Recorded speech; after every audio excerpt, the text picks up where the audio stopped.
Hello friends, எல்லாருக்கும் வணக்கம். இன்னைக்கு நம்ம என்ன செய்ய போறோம்னா வெஜ் புலாவ் பண்ண போறோம். அது எப்படி செய்யலாம்னு பார்க்கலாம் வாங்க. இன்னைக்கு புலாவ் பண்ண போறோம். அதுக்கு நம்ம ஃபர்ஸ்ட் ஒரு டம்ளர் அளவுக்கு அரிசி சீரக சம்பா ரைஸ் எடுத்து வச்சிருக்கோம். இது ஊற வச்சுக்கலாம். அரிசி இந்த அளவுக்கு தண்ணி ஊற்றி முழுகிற அளவுக்கு ஊற வச்சு எடுத்துக்கோங்க 5 நிமிஷம். அதுக்கப்புறம் நம்ம கேரட்டு, உருளைக்கிழங்கு, பச்சை பட்டாணி எடுத்துருக்கோம். கேரட் ஒன்று சின்னதாக கட் பண்ணி வச்சுருக்கோம். உருளைக்கிழங்கு ஒன்று சின்னதாக இது மாதிரி கட் பண்ணி எடுத்து வச்சுருக்கோம்.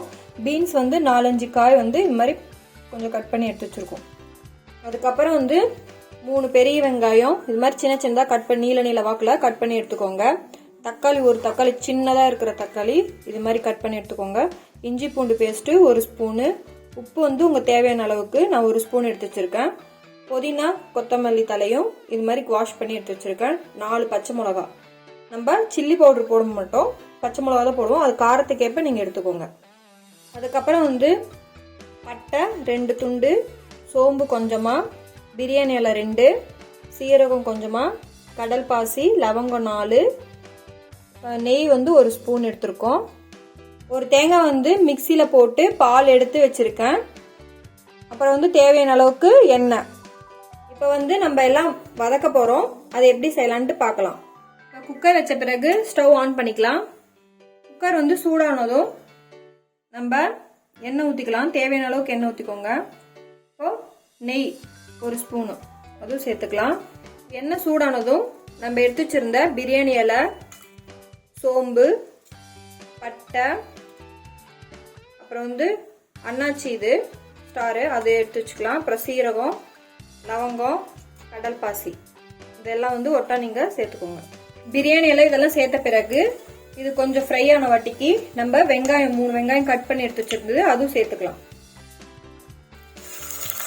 வெங்காயத்தோடய நம்ம பச்சை மிளகா 3 பச்சை மிளகா சேர்த்துக்கலாம். இதெல்லாம் பொன்னிறமா வர வரலும் நம்ம வதக்கி எடுத்துக்கலாம். வெங்காயம் இது மாதிரி பொன்னிறமா வந்த வாட்டிக்கு நம்ம ஒரு தக்காளி கட் பண்ணது சேர்த்துக்கலாம். சேர்த்த பிறகு நல்லா கலந்துக்கலாம். இப்ப நம்ம எடுத்து வச்சிருந்த வெஜிடபிளும் இதுல சேர்த்துக்கலாம். காய்களெல்லாம் இதெல்லாம் சேர்த்துக்கலாம். சேர்த்துட்டு நல்லா கலந்து விட்டுக்கோங்க. பாதி காய் வேகிற வரைக்கும் நம்ம இது மாதிரி எண்ணெயிலே கலந்து விட்டுட்டே இருங்க. இப்போ இஞ்சி பூண்டு பேஸ்ட் சேர்த்துக்கலாம். உப்பு உங்க தேவையான அளவுக்கு எடுத்துக்கோங்க. நான் 1 ஸ்பூன் எடுத்து வச்சிருக்கேன். இதெல்லாம் சேர்த்து நல்லா கலந்து விட்டுக்கோங்க. இப்போ இஞ்சி பூண்டு நல்லா வதங்கின பிறகு நம்ம புதினா, கொத்தமல்லி தலையை எடுத்து வச்சிருந்தா அதுவும் இதுல சேர்த்துக்கலாம். சேர்த்துட்டு கலந்து விட்டுக்கோங்க. இப்ப நம்ம ஊற வச்சிருந்த அரிசி இப்ப இதுல சேர்த்துக்கலாம். இப்ப அரிசி சேர்த்திட்டோம். தண்ணி இல்லாம நம்ம ஃபர்ஸ்ட் அரிசி சேர்த்திருக்கோம்.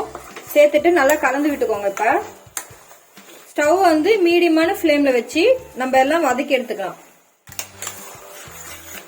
இப்ப நம்ம 1 டம்ளர் அளவுக்கு அரிசி எடுத்துருக்கோம்னா அதே டம்ளர் அளவுக்கு நீங்க தேங்காய் பால் ஊத்திக்கோங்க. 2 டம்ளர் அளவுக்கு தேங்காய் பால் ஊத்திட்டோம். ஊத்திட்ட பிறகு இது மாதிரி நல்லா கலந்துட்டுக்கோங்க. நீங்க இது மாதிரி தேங்காய் பால் ஊத்தின பிறகு உப்பு இந்த டைம்ல நீங்க செக் பண்ணி பாத்துக்கோங்க. உப்பு பத்தலைன்னா நீங்க உப்பு தேவையான அளவுக்கு நீங்க போட்டுக்கலாம். இப்ப இது மாதிரி ஒரு கொதி வந்த உடனே நம்ம இஞ்சி பூண்டு ரவுண்டு கொஞ்சமா டேஸ்ட்டுக்கோசரம் நம்ம இப்படி போட்டுக்கலாம். அப்புறம் எலுமிச்சை பழம் கொஞ்சமா பிழிஞ்சிக்கலாம்.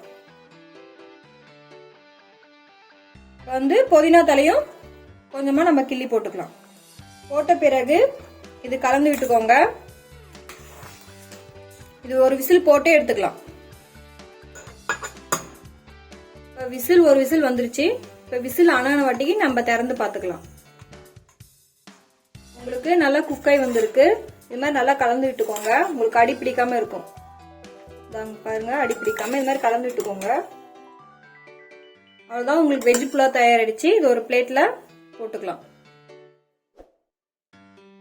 வெஜ் புலாவ் தயாராயிடுச்சு. இது மாதிரி உங்க வீட்லயும் செஞ்சு பாருங்க. கமெண்ட்ஸ்ல எப்படி இருக்குன்னு சொல்லுங்க.